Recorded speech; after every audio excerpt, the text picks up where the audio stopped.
always sunny in Cincinnati.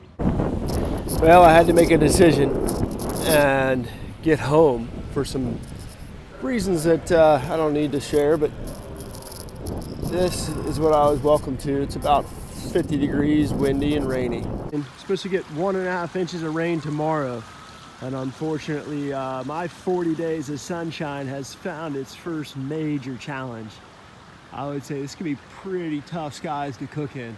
I can't find the sun. I saw the smallest bit of light, so I thought I'm gonna give some food a try. There was some flies on it earlier. That's a good sign. So come on in and take a closer look. This is our marine mount here.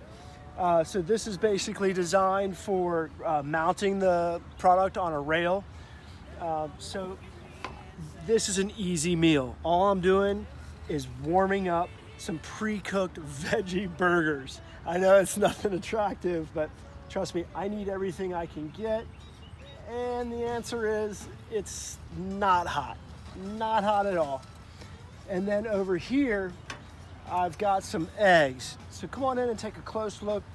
Now, if you look down, the classic, it's a little warm, but the classic way to test whether this is actually good and cooked, of course, is just to spin it. And since that's not spinning very fast, it's only like partially hard boiled.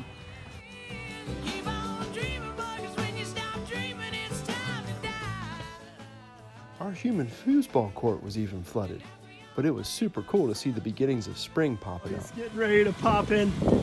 We need some posi traction on this.